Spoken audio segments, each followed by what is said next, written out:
आपका स्वागत है। मैं हूं आपकी होस्ट सुषमा रानी। आप हमारे पीछे देख रहे हैं, ये लोग आज ओशो का जन्म उत्सव मनाते हुए साथ में ही ओशो आश्रम के अंदर जो भ्रष्टाचार हो रहा है और उसे बेचा जा रहा है, उसके विरुद्ध धरना प्रदर्शन कर रहे हैं। कौन सी पुस्तक की बात कर रहे हैं? 650 पुस्तकें हैं। संभोग से समाधि। संभोग से समाधि की ओर है, उसे गहरे अर्थों में समझना होगा। जैसे स्त्री और पुरुष जो दो अलग अलग शरीर हैं, आजकल सेक्स इस तरह से हो गया है कि जैसे उन्होंने उसको आउटसोर्स कर दिया गया हो। जब सेक्स को आउटसोर्स कर दिया है तो वो उसको थोड़ा समझें कि एक स्त्री एक पुरुष, स्त्री ने अपना रिप्रेजेंटेटिव चुन लिया है, पुरुष ने अपना रिप्रेजेंटेटिव कर लिया है। तो वो रिप्रेजेंटेटिव्स मिल रहे हैं, दोनों आत्माएं नहीं मिल रही हैं। तो ओशो का मैसेज ये था कि अहंकार पूरी तरह से टूटना चाहिए, उसकी विधियां होती है तोड़ने की, और वो तोड़ने के उपरांत बहुत गहरे में उसको सेक्स को भोगेंगे तो फिर उसकी इच्छा आपके शरीर में नहीं आएगी। और ये सिर्फ एक पुस्तक थी, ऐसा नहीं है कि सिर्फ यही पुस्तकें हैं। 650 में से ये एक पुस्तक है। उस पुस्तक में से भी आप पढ़ो तो उसका 90% हिस्सा है वो प्रेम प्रेम प्रेम की बात है कि इंसान में प्रेम कैसे पैदा हो। जब प्रेम होगा इंसान में, उसके बाद ही वो संभोग में गहरा उतर सकता है। उसके बिना इस तरह से होगा जैसे सेक्स को आउटसोर्स कर दिया है कि स्त्री का रिप्रेजेंटेटिव है, पुरुष का रिप्रेजेंटेटिव है, रिप्रेजेंटेटिव मिल रहे हैं, दोनों आत्माओं का मिलन नहीं। भ्रष्टाचार का आरोप लग रहा है, वो कहाँ तक है? वो सही इसलिए है क्योंकि ये भ्रष्टाचार आज से शुरू नहीं होता। ये शुरू होता है सन 2011 में, जब आश्रम के एक trustee Shri Mukesh Kantilal Sharda approach the Mumbai charity commission, जहाँ पे वो 6,611 स्क्वायर फीट का ओशो सनई देना चाहते थे दिल्ली के दर्शन ट्रस्ट को। लेकिन बात ये थी कि मुकेश कांतिलाल शारदा जी जो पूना के भी ट्रस्टी है, उसी के साथ साथ दर्शन ट्रस्ट दिल्ली के भी ट्रस्टी थे, और एडवर्टाइजमेंट मुंबई के एक पेपर में दी गई पूना की प्रॉपर्टी के लिए। तो भ्रष्टाचार की शुरुआत इन्हीं बातों से होती है। और इससे पहले भगवान श्री की किताबें, पेंटिंग्स वगैरह देश के बाहर 99 के पहले की जा चुकी थी। तो भ्रष्टाचार ये आज का नहीं है, ये कई सालों से चल रहा है। बस आज सोशल मीडिया और ढेर सारे चैनल्स की वजह से आज ये लोगों तक आया है। तो भ्रष्टाचार जिसकी बातें आज की जा रही है, इसकी शुरुआत आज से कई साल पहले हो चुकी है। आज ओशो का जन्मदिन है और उसी दिन आप धरना प्रदर्शन कर रहे हैं, क्या सोचते हैं? आपका सवाल बिल्कुल ठीक है माँ। चुनाव कैसे करें दिन में?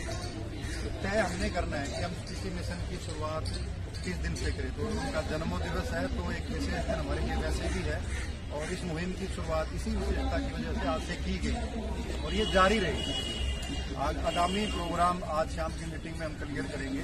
तो सुनने की वजह तो ये रही। भ्रष्टाचार की बात, सदगुरु ओशो ने जो आश्रम की स्थापना की, उन्होंने वो एक जगत कल्याण के लिए की, जिसमें भारत पूना को चुना गया।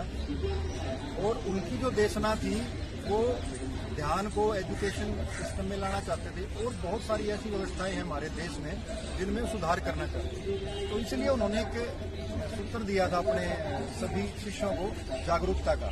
तो वो एक जागरूकता का ध्यान का केंद्र बनाया था। तो उम्र जीना मरना तो सभी को है, तो जब उनका शरीर पूरा हुआ तो उन्होंने कुछ व्यक्तियों को, सन्यासियों को जिम्मेवारी दी थी कि उनके काम को आगे बढ़ाए। लेकिन उन्होंने उस काम को आगे ना बढ़ाने की बजाय और वो सिर्फ और धन से केंद्रित रह गया, और उसके लिए जो उन्होंने अपनी उनकी संपदा थी आध्यात्मिक, जो सीडी के रूप में अवेलेबल है, बुक्स के रूप में अवेलेबल है, वो हैरी पॉटर के बाद वर्ल्ड में सेकंड बिक्री उनकी होती है, और उनकी बहुत करोड़ों रुपए की रॉयल्टी आती है। वो रॉयल्टी इस देश से दूसरे देश में जा रही है, उक्त ट्रस्टियों के पर्सनल अकाउंट में। उसका विरोध है। और जो आश्रम, जो केंद्र बनाया गया था ऊर्जा के लिए, वो बहुत बड़ी समृद्धि का केंद्र है। जैसे हमारे यहाँ बद्रीनाथ है, केदारनाथ है, तो हमारे जैसे प्रेमियों के लिए, सन्यासियों के लिए वो वैसा ही केंद्र है।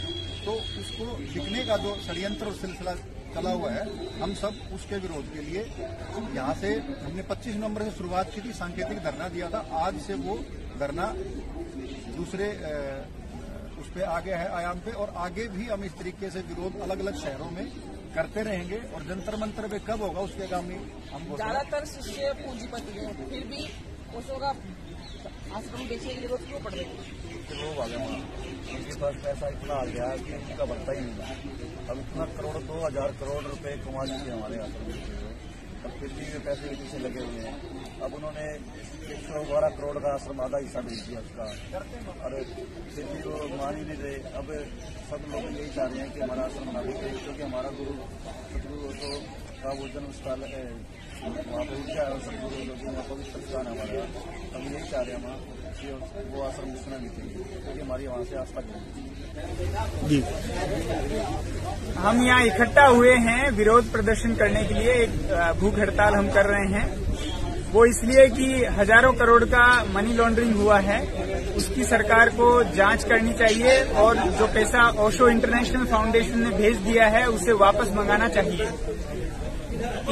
जब से ओशो ने शरीर छोड़ा है तब से ये इतने बड़े लेवल पर बिकता है। ओशो का पब्लिकेशन जो है वो वर्ल्ड में टॉप सेलर्स में से हैं।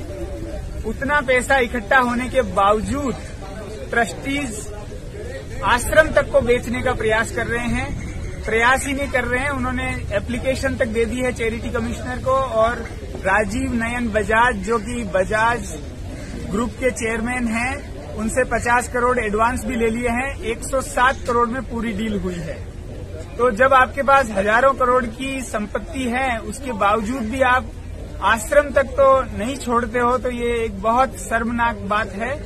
तो मेरी प्रार्थना है सरकार से कि इसमें इंटरवीन करें और इसकी जांच करें और उस पैसे को वापस लाएं, और जो आश्रम बिक रहा है उसको बिक। अभी तक के लिए सिर्फ इतना ही। ताजा अपडेट के लिए जुड़े रहिए SM2 न्यूज के साथ। SM2 न्यूज को लाइक कीजिए, सब्सक्राइब कीजिए, अपनी कीमती राय कमेंट बॉक्स में दीजिए।